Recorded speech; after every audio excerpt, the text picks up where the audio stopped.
Baik, dan insya Allah di kesempatan kali ini kita akan membaca beberapa motivasi yang diberikan oleh Nabi SAW. Yang motivasi ini adalah bentuk keseimbangan interaksi antara orang kaya dan orang miskin. Yang pertama, motivasi bagi orang yang mampu. Saya bacakan dari buku saya, Ada Orang Utang. Kalau Anda punya bukunya, silahkan dibuka di halaman 14. Yang pertama adalah motivasi bagi orang yang mampu. Bagi orang yang mampu, kita dimotivasi untuk membantu. Di antaranya Rasulullah SAW memberikan motivasi, siapa yang memberi utang 2 kali, maka sama dengan sedekah sekali. Meskipun bisa jadi duitnya balik utuh, tapi terhitung mendapatkan pahala sedekah. Ngutangi si A, misalnya 1 juta, terus si A mengembalikan. Di kesempatan yang lain si A utang lagi 1 juta, terus dia kembalikan. Berarti kita memberi utang 2 kali, dan uangnya kembali utuh. Oleh Rasulullah SAW, siapa yang memberikan utang 2 kali, dapat sedekah sekali. Rasulullah SAW bersabda, "Ma min muslimin yuqridu musliman qardan marratain, illa kana kasadaqatiha marratan." Setiap muslim yang memberikan utang kepada muslim yang lain 2 kali, maka nilainya sama seperti sedekah sekali. Meskipun uangnya balik utuh. Baik. Kemudian disebutkan juga dalam riwayat yang lain, kullu qardin sadaqah. Setiap aktivitas memberikan utang kepada orang lain nilainya sedekah. Sebagai bentuk motivasi agar kita membantu sesama dengan cara meminjamkan harta kita kepada orang lain. Kemudian motivasi yang kedua, manusia, seorang muslim akan ditolong oleh Allah selama dia membantu saudaranya. Seperti yang disebutkan dalam hadis yang diriwayatkan oleh Muslim, Imam Ahmad dan yang lainnya, Rasulullah SAW pernah bersabda, "Man naffasa an muslimin kurbatan min kurabid dunya." Barang siapa yang meringankan salah satu beban seorang muslim ketika di dunia, naffasallahu anhu kurbatan min kurab yaumil qiyamah, maka Allah akan meringankan beban dia kelak di hari kiamat. Meringankan beban itu beraneka ragam bentuknya, dan termasuk diantaranya adalah membantu orang untuk menyelesaikan tugas yang tidak bisa dia selesaikan sendiri, lalu kita membantunya. Wa man yassara ala mu'sirin, dan siapa yang berikan kemudahan bagi orang yang mengalami kesulitan, yassarallahu alaihi fid dunya wal akhirah, Allah akan berikan kemudahan baginya di dunia dan di akhirat. Tayyib. Lalu di bagian akhir hadis, Nabi SAW mengatakan, wallahu fi aunil abdi maka al-abdu fi auni akhi. Allah akan membantu hambanya sepanjang sang hamba membantu saudaranya. Kita membantu orang lain itu pasti dalam posisi serba terbatas. Terbatas dalam arti gimana? Tidak bisa 100%. Dan itu pun waktunya terbatas. Bantuan fisik misalnya. Anda bisa membantu orang lain berapa lama bertahan? Paling setengah jam, 1 jam, 2 jam. Itu bantuan fisik. Tapi ketika bantuan itu berupa finansial, berupa uang, sepanjang uang itu dipakai, maka bantuan itu bertahan dalam waktu yang lama. Karena itu kita berharap selama utang itu belum dikembalikan, kita berharap semoga ini tercatat sebagai bentuk membantu sesama muslim sepanjang orang itu masih membutuhkan dana yang kita pinjamkan kepadanya. Dan itu bisa kurun waktunya panjang. Kalau bantuan fisik hanya setengah jam, 1 jam, 2 jam. Tapi kalau bantuan berupa dana, waktunya bisa lebih panjang. Itulah sisi keutamaan orang yang membantu orang lain dalam bentuk harta. Kemudian yang ketiga, Allah Subhanahu wa ta'ala merahmati manusia yang dia gampangan, ringan dalam memberikan pertolongan kepada orang lain. Termasuk diantaranya adalah ringan ketika bermuamalah. Dan orang yang memberikan utang kepada orang lain umumnya adalah orang yang punya karakter ringan dalam bermuamalah. Dari sahabat Jabir bin Abdullah radhiyallahu anhuma, Nabi sallallahu alaihi wasallam bersabda, "Rahimallahu rajulan samhan idza ba'a wa idza ishtara wa idza iqtada." Allah merahmati orang yang gampangan ketika menjual, gampangan ketika membeli, dan gampangan ketika nagih haknya. Nagih hak itu bisa bentuknya nagih utang, nagih gaji, atau bentuk menagih yang lainnya. Sehingga hadis ini memberikan motivasi bagi muslim untuk mengedepankan prinsip toleransi, memudahkan orang lain dalam bermuamalah. Kata Al-Hafidh Ibnu Hajar, fihi al-haddu 'ala as-samaha fil muamalah wa isti'mali ma'alil akhlaq wa tarkil masyahah. Dalam hadis ini terdapat motivasi untuk mengedepankan prinsip toleran dalam bermuamalah, selalu menghiasi diri dengan akhlak yang luhur, serta menghindari setiap potensi terjadinya al-masyahah, sengketa, kemudian rebutan sesuatu, dan aneka kondisi tidak nyaman hubungan antara sama muslim. Wal haddu ala tarki tadyiq ala nas fil mutalabah, dan juga motivasi untuk tidak menekan orang lain ketika menuntut hak. Wa akhdhil afwi minhum, dan suka memaafkan mereka. Sehingga orang yang gampangan ketika bermuamalah, balasannya luar biasa. Rahimallah, mereka dirahmati oleh Allah Ta'ala. Kemudian yang keempat, Allah Subhanahu wa Ta'ala memberikan ampunan kepada hambanya yang suka memutihkan utang orang lain. Dari Abu Hurairah radhiyallahu anhu, Nabi sallallahu alaihi wasallam pernah mengatakan, "Kana tajirun yudayinun nas, fa idza ra'a mu'siran qala li fityanihi, tajawazu anhu, la'alla Allah ayatajawaza anna." Ada seorang pedagang yang suka ngutangi orang lain. Apabila dia melihat ada orang yang kesulitan, dia berpesan kepada pembantunya, tajawazu anhu, putihkan utangnya. La'alla Allah ayatajawaza anna, semoga Allah mengampuni dosa kita. Fatajawazallahu anhu, maka Allah pun mengampuni dosa-dosa orang ini. Hadis riwayat Bukhari.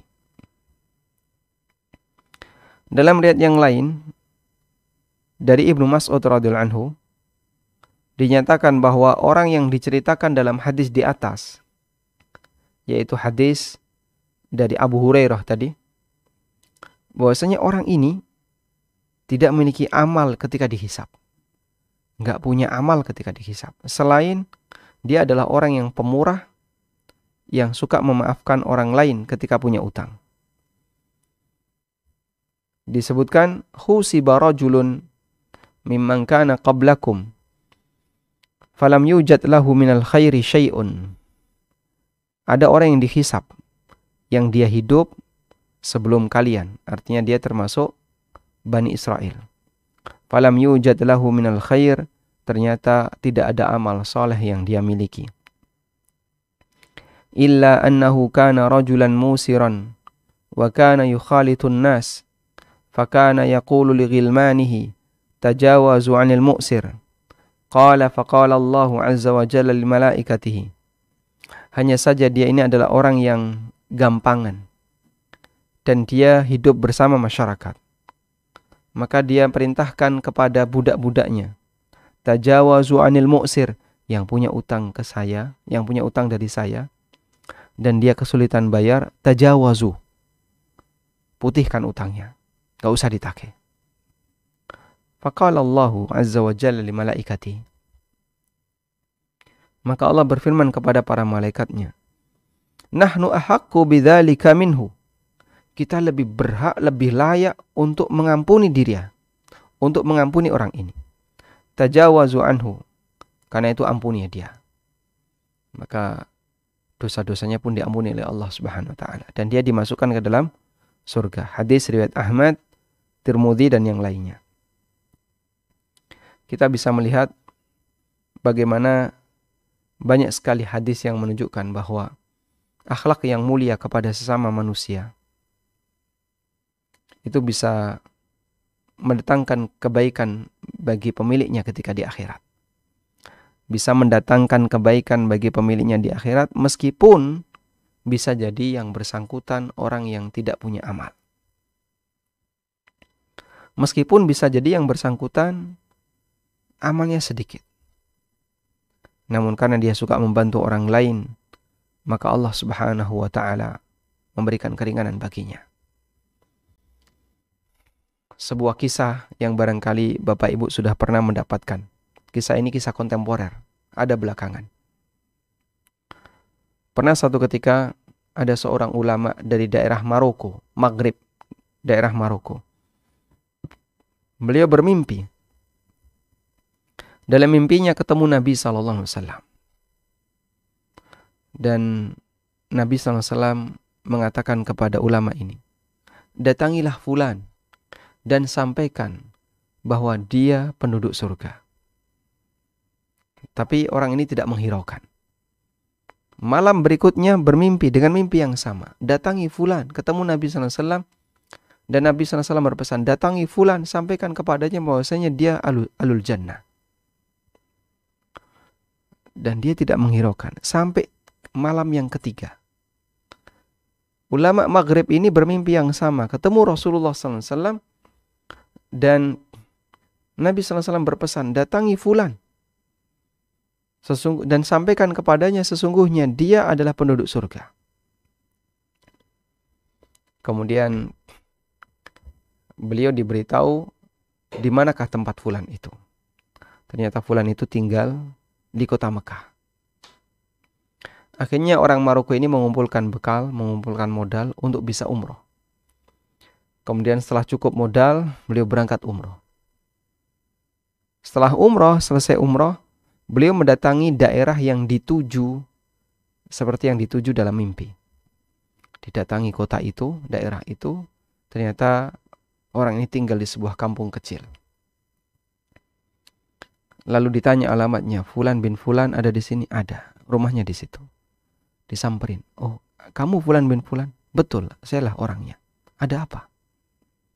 Saya dari Maroko dan ingin menyampaikan bahwa saya bermimpi ketemu Nabi SAW sebanyak 3 kali.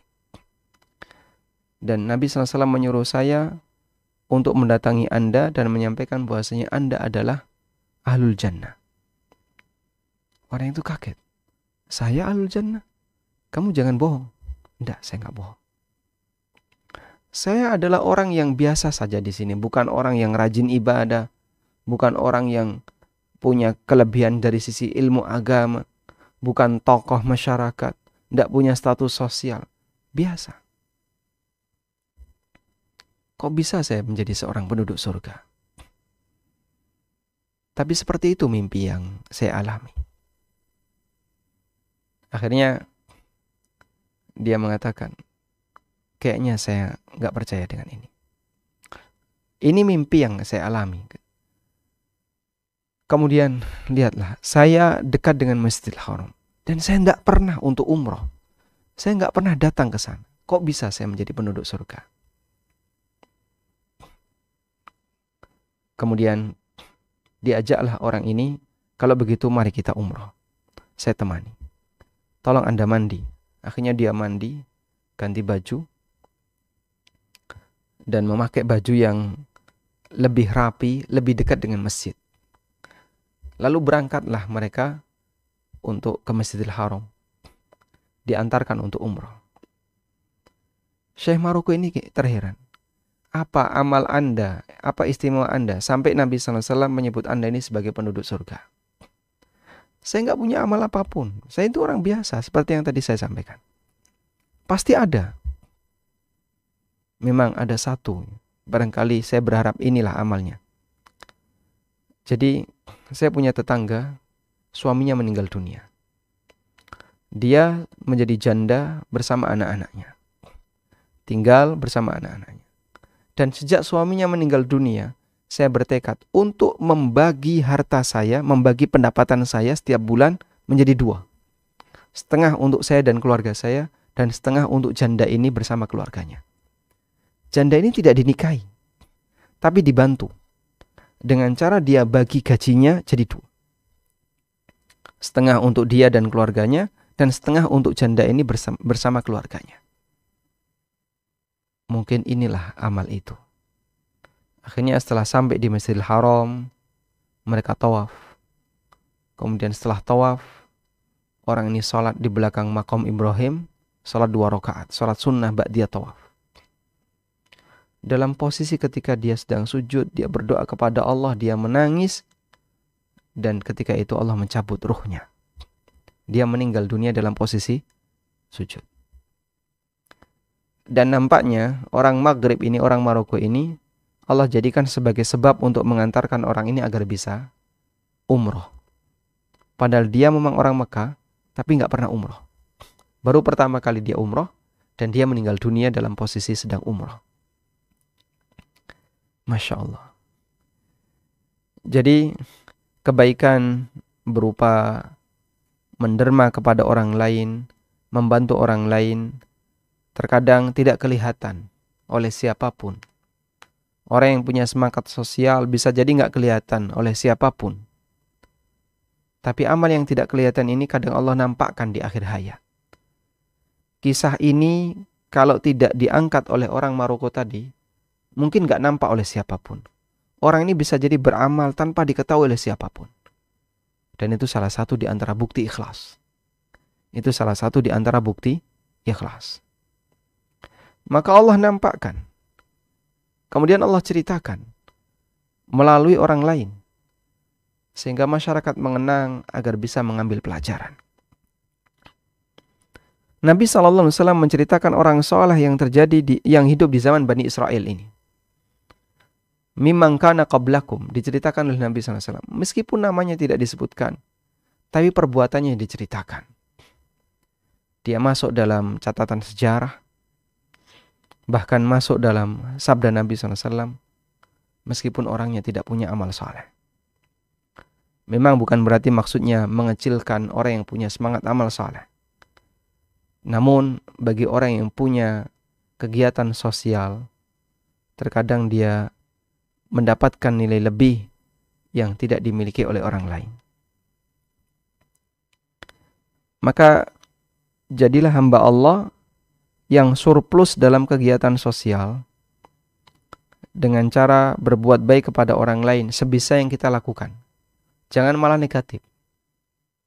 Ada orang yang dia itu ketika berkegiatan dengan orang lain malah negatif. Negatif gimana, Pak? Dosanya kepada orang lain lebih gede daripada amalnya kepada orang lain. Ya. Dia suka dolim kepada orang lain, suka mengambil harta orang lain, mencaci maki orang lain, merugikan orang lain. Sehingga kalau dibandingkan kebaikan dia kepada masyarakat dengan keburukan dia kepada masyarakat, lebih dominan keburukannya. Dan ini manusia muflis, manusia yang bangkrut di hari kiamat. Meskipun bisa jadi dia membawa pahala sholat, pahala amal-amal taat. Rasulullah SAW bertanya kepada sahabat, Atadruna manil muflis, tahukah kamu siapakah orang yang bangkrut? Sahabat memberikan definisi orang bangkrut ya sebagaimana orang bangkrut yang mereka pahami. Al-muflisu fina man la dirhama lahu wala mata. Yang namanya orang bangkrut bagi kami adalah orang yang dia nggak punya duit dan nggak punya harta. Kemudian Nabi SAW meluruskan. Beliau mengatakan, Al-muflisu fi ummati may ya'ti yawmal qiyamah bi salatin wa zakatin wa sadaqatin wasiyam.